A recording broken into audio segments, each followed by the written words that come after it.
The final transmission. The skies above Elora burned. What had once been a vibrant azure canvas now roiled with smoke and fire as Vox Imperium warships systematically reduced the planet's cities to rubble. The Eloran people, with their crystalline skin and reputation as philosophers and artists, had never prepared for war on this scale. They had believed their neutrality would protect them. They had been wrong. Deep beneath the capital city of Luminera, in a bunker designed to withstand planetary bombardment, Grand Chancellor Telvith watched the destruction unfold on holographic displays.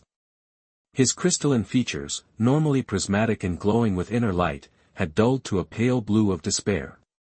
Around him, the last members of the Eloran High Council sat in stunned silence, watching their civilization die.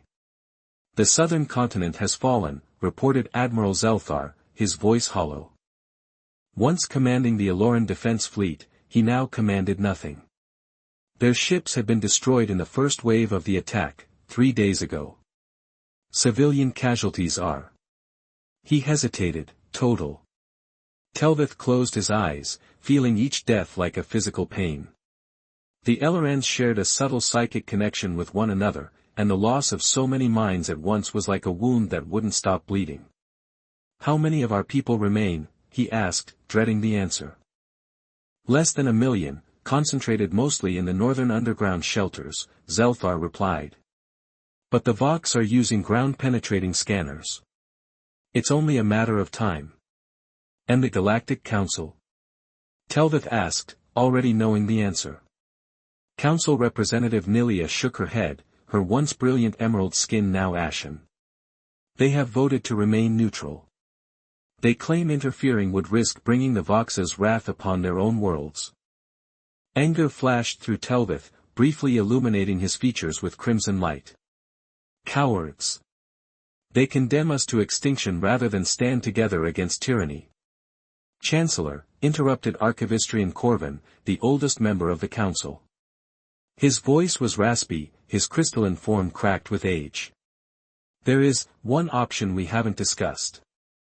All eyes turned to the ancient Eloran, who had been uncharacteristically quiet throughout the crisis. "The beacon," he whispered. A cold silence fell over the room. "The beacon is a myth," Zelthar dismissed, but without conviction. "It is not," Corvin insisted, pulling himself to his full height. "I have served as Archivistrian for 3 centuries. I have access to records sealed even from this council. The beacon exists, hidden beneath the ancestral archives." "And what exactly is this beacon supposed to do?" Nilia asked skeptically. Corvin's gaze swept across the room. 500 years ago, our ancestors signed a pact with the most feared warriors the galaxy has ever known. A species so dangerous that their very name was struck from our historical records. They were called. He hesitated, as if the word itself might summon them, Deathworlders. "Humans," Telvith breathed, the word hanging in the air like a forbidden incantation. Corvin nodded. The pact was simple. In exchange for our knowledge of faster-than-light travel, they would come to our aid if we were ever threatened with extinction. The beacon is the signal device they left behind. "But the humans vanished centuries ago," Zelthar objected. "They withdrew from galactic affairs, sealing their borders. Some say they destroyed themselves in civil war." "Perhaps," Corvin acknowledged. "But if there's even a chance." A violent tremor shook the bunker, sending dust cascading from the ceiling. The Vox bombardment was intensifying. "We have no choice," Telvith decided, rising from his seat. "Take me to this beacon." 20 minutes later, Telvith stood before an object that defied Eloran aesthetics. Where his people created technology that was elegant, crystalline, and luminous, this device was angular, metallic, and radiated a quiet menace. Black metal plates covered in strange geometric patterns surrounded a central core that pulsed with a dull red light. "How does it work?" he asked, reaching toward it hesitantly. "Blood," Corvin replied simply. "Human technology often incorporates biological components. The device requires Eloran blood to activate, a safeguard to ensure it would not be used frivolously." Telvith didn't hesitate. He pressed his hand against a flat panel on the device's surface, wincing as hidden needles pierced his skin. The beacon hummed to life, its red pulse quickening. "Now what?" he asked, watching his iridescent blood disappear into the machine. "Now we wait," Corvin said. "And hope that someone is still listening." Far beyond the borders of known space, in a system deliberately erased from all galactic charts, an alarm sounded in a facility buried beneath the surface of a moon orbiting Earth. The facility had been dormant for centuries, maintained by automated systems and a skeletal crew of military personnel who rotated duty every 6 months, never truly believing their watch would matter. Commander Elijah Blackwood, fourth-generation watchkeeper, was in the middle of a chess game with the facility's AI when every screen in the command center suddenly flashed red. "What the hell?" he muttered, jumping to his feet as the chess pieces scattered. "Beacon alert," announced the AI, its normally conversational tone replaced by something harder, more militaristic. "Authentication in progress." "This has to be a drill," said Lieutenant Freya Nakamura, rushing to her station. "Or a malfunction." "No drill would bypass standard protocols," Blackwood countered, his training kicking in as he moved to the main console. "Status?" "Authentication confirmed," the AI reported. "Beacon signature matches Eloran emergency frequency. Time since activation, 3 minutes, 17 seconds. Blackwood felt a chill run down his spine. The Elorans. One of the first alien civilizations humanity had contacted, before the isolation. His grandfather had told him stories. "Show me," he ordered. The main screen filled with data streaming too fast to read, then resolved into a holographic display of the Eloran system. Multiple hostile ships surrounded the homeworld, which showed massive environmental damage. "Invasion in progress," the AI confirmed. Aggressor identified as Vox Imperium, a military dictatorship that emerged approximately 70 years after Earth's withdrawal from galactic affairs. "Casualties?" Nakamura asked, her voice tight. "Estimating 93% of Eloran population eliminated. Remaining population centers under imminent threat." Blackwood's jaw clenched. The Elorans were philosophers, artists, scientists, not warriors. They had been allies when humanity needed knowledge. And they had just activated a 500-year-old distress call. "Protocol?" he asked, already knowing the answer. "Protocol Lazarus," the AI responded. "Full military reactivation. Section 31 of the Isolation Treaty is now in effect. In the event that pre-isolation allies face extinction-level threats, Earth's defensive capabilities may be deployed at the discretion of Watchkeeper Command." Blackwood took a deep breath. For generations, his family had stood guard over humanity's deadliest weapons, never expecting them to be used. Now, the decision was his. "Lieutenant Nakamura, sound General Quarters. Wake up the Chimera fleet." "Sir," she hesitated. "The Chimera fleet hasn't been deployed in." "I know how long it's been," he cut her off. "Do it anyway." As alarms blared throughout the facility, Blackwood opened a secure channel to Earth. The face that appeared on the screen belonged to Admiral Vivian Hargrove, commander of Earth's defense forces. Her expression shifted from irritation to shock as she recognized the emergency protocols in effect. "Commander Blackwood? Why is Outpost Lazarus at full alert?" "Beacon activation, Admiral. The Elorans are facing extinction. I'm invoking Section 31. Her eyes widened. "That treaty is 5 centuries old. And still binding," he countered. "I'm activating the Chimera fleet." Hargrove was silent for a long moment, then her expression hardened into resolve. "Understood. I'll brief the Security Council and prepare our forces. The Chimera fleet will need command staff." "I volunteer," Blackwood said immediately. "Denied. You're needed at Lazarus. I'm dispatching Admiral Viktor Sokolov. He's been running war games against the Chimera AI for 20 years. No one knows those ships better. Blackwood nodded, recognizing the logic. How soon can he be ready? He already is, Hargrove replied grimly. Like all of us, he's been waiting for this day to come. Transmission ends. The screen went dark, leaving Blackwood staring at his own reflection. Humanity had withdrawn from galactic affairs centuries ago, focusing inward, building defenses rather than seeking new worlds. But they had never forgotten their allies. Never abandoned their promises. Commander, called Nakamura, her voice tight with controlled excitement. The Chimera fleet is powering up. All ships reporting ready status. Blackwood walked to the observation window overlooking the massive underground hangar. Below, ships that had lain dormant for centuries were coming to life, their massive hulls gleaming under the harsh lights.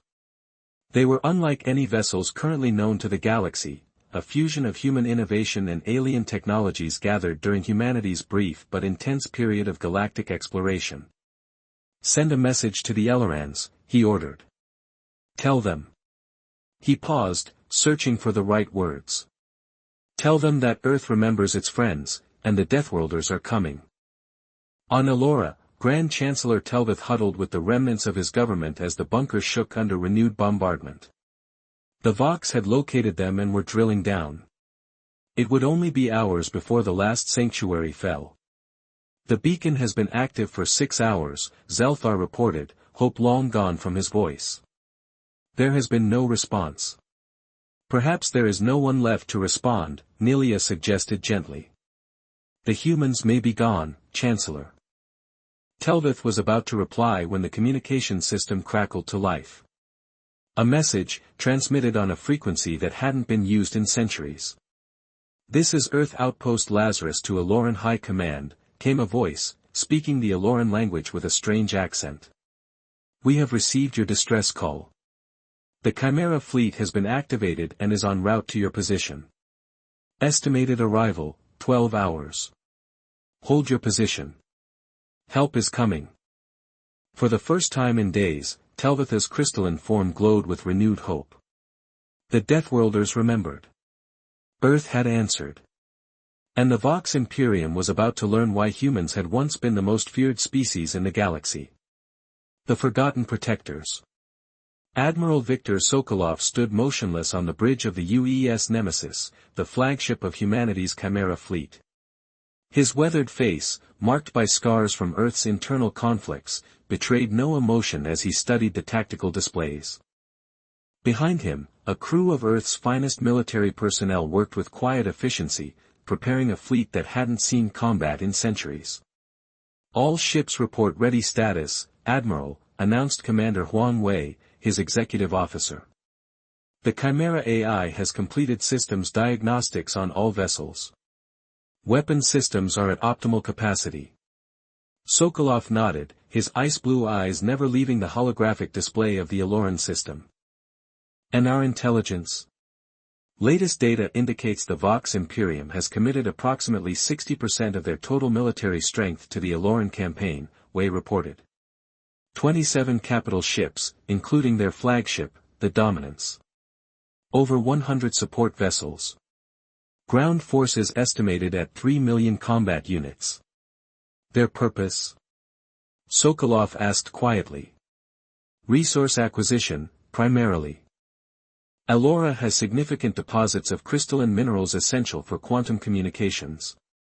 But intelligence suggests there's more to it. Wei's expression darkened. The Vox appear to be conducting systematic extermination of the Eloran population. This isn't just conquest, it's genocide. A muscle twitched in Sokolov's jaw, the only sign of his reaction. In the centuries since Earth's withdrawal from galactic affairs, humanity had cultivated a fearsome reputation through isolation. Many species now believed humans to be extinct, or to have destroyed themselves in war. Others whispered that Earth had fallen to some unimaginable catastrophe.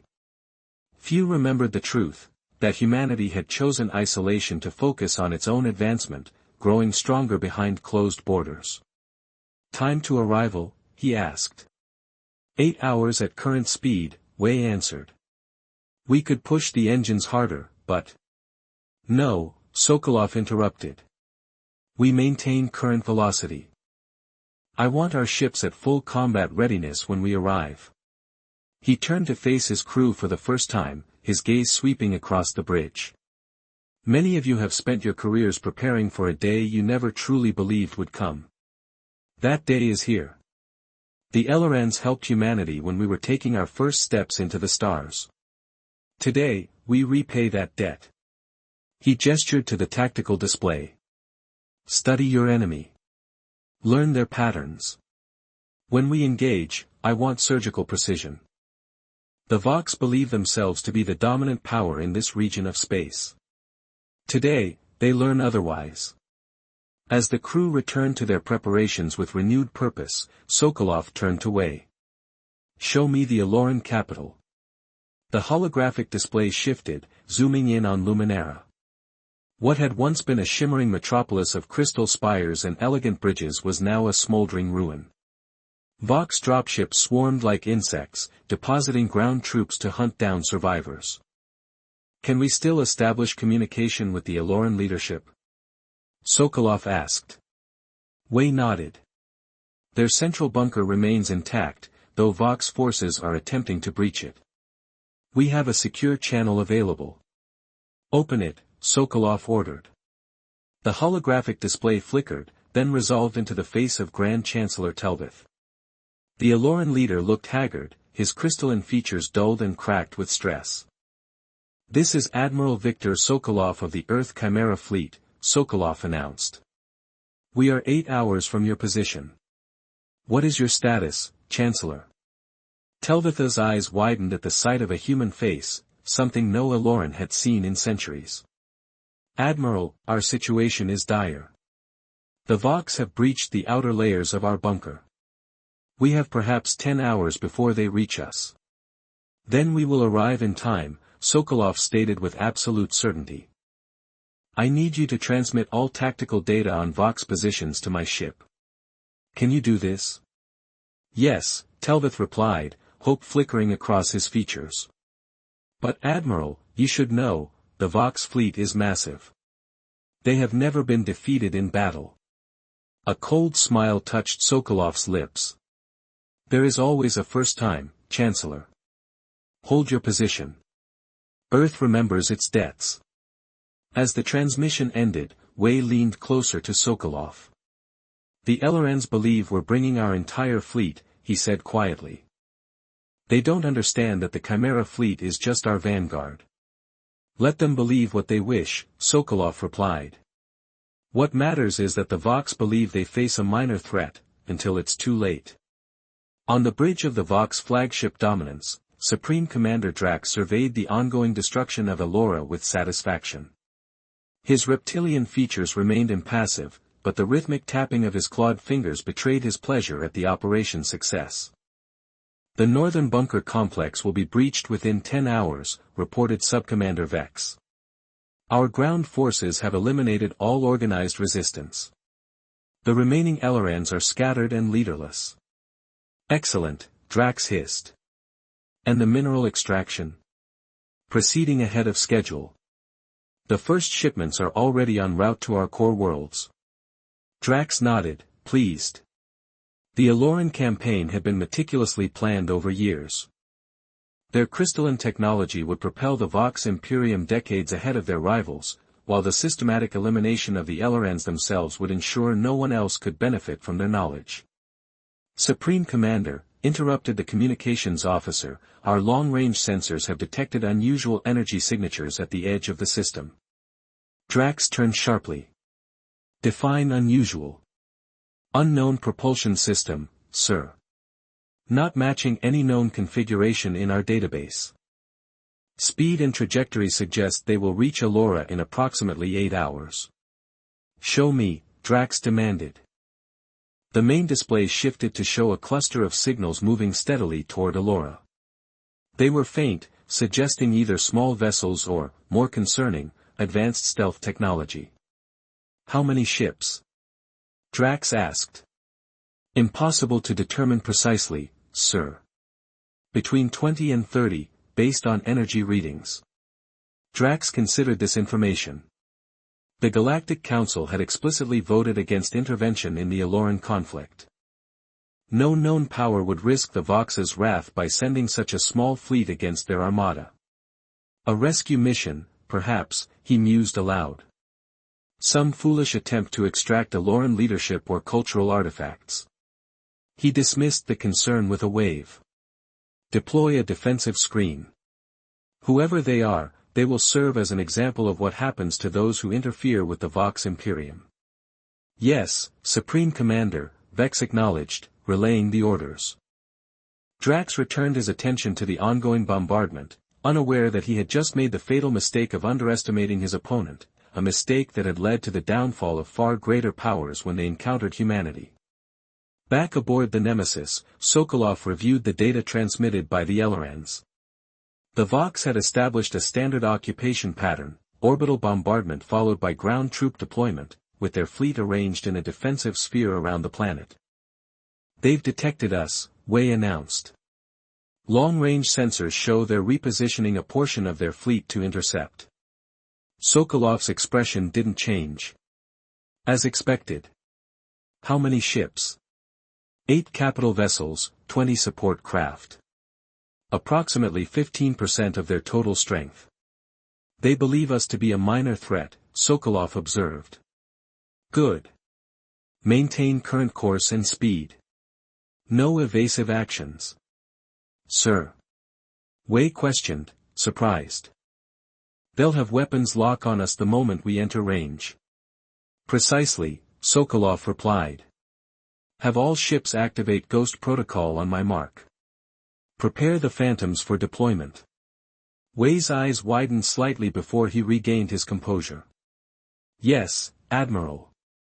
Throughout the Chimera fleet, crews finalized preparations for battle. These weren't ordinary military personnel but specialists trained specifically for the Chimera Protocol, Earth's contingency plan for returning to galactic affairs. Many were descended from the original crews who had piloted these ships centuries ago, carrying the knowledge and skills passed down through generations. In the Nemesis's engine room, Chief Engineer Orla Kashani supervised the final calibrations of the ship's unique propulsion system, a hybrid of human innovation and technology gleaned from a dozen alien civilizations before the isolation. The phase drives are operating at 98% efficiency, she reported via comlink. Ghost Protocol ready on your command, Admiral. Similar reports flooded in from throughout the fleet as humanity's most advanced weapons prepared for their first real combat in centuries. On the bridge, Sokolov watched as the Vox intercept fleet grew larger on the tactical display. They were arranging themselves in a standard combat formation, weapons charged and shields at full power. They're hailing us, Wei reported. Ignore it, Sokolov ordered. They have nothing to say that I wish to hear. The Vox ships continued to advance, closing the distance. At their current trajectory, weapons range would be achieved in 3 minutes. All ships, prepare to execute Ghost Protocol on my mark, Sokolov instructed calmly. Deploy Phantoms immediately afterward. The bridge crew tensed, ready. This maneuver had been practiced in simulations but never executed in actual combat. Vox vessels entering weapons range in 30 seconds, announced the tactical officer. 20 seconds. 10 seconds. Mark, Sokolov said quietly. Across the Chimera fleet, phase drives engaged simultaneously. To the Vox sensors, it would appear as if the human fleet had suddenly vanished, not through conventional cloaking technology, which could be detected by sophisticated sensors, but through a momentary phase shift that placed the ship slightly out of sync with normal spacetime. At the same instant, each capital ship in the Chimera fleet released a dozen smaller vessels, the Phantoms, stealth craft designed specifically for hit-and-run attacks against superior forces. Aboard the Vox command ship, chaos erupted as the enemy fleet disappeared from their sensors. Where are they? Drax demanded, standing abruptly from his command chair. Find them. Unknown, Supreme Commander, the sensor officer replied, frantically adjusting settings. They were there, and then, nothing. No energy signatures, no debris. They simply vanished. Impossible. Drax snarled. No cloaking technology is that perfect. Scan all frequencies. Before the order could be carried out, alarms blared across the Vox fleet. One by one, their smaller vessels began to explode, torn apart by weapons fired from seemingly empty space. We're under attack. Vex shouted. Multiple targets, impossible to lock onto.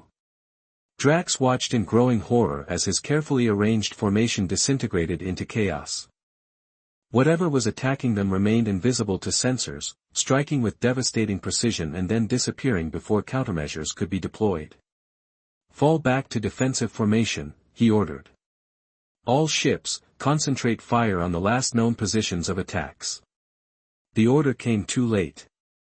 3 more Vox cruisers erupted into flame, their reactors breached by precisely targeted strikes. Back aboard the Nemesis, Sokolov watched the battle unfold with clinical detachment. The Phantoms were performing exactly as designed, exploiting the gaps in Vox sensor technology to strike with impunity. Phase shift ending in 30 seconds, Wei reminded him. The fleet will be visible again. Sokolov nodded. The Ghost Protocol could only be maintained for a limited time before the phase drives required recalibration.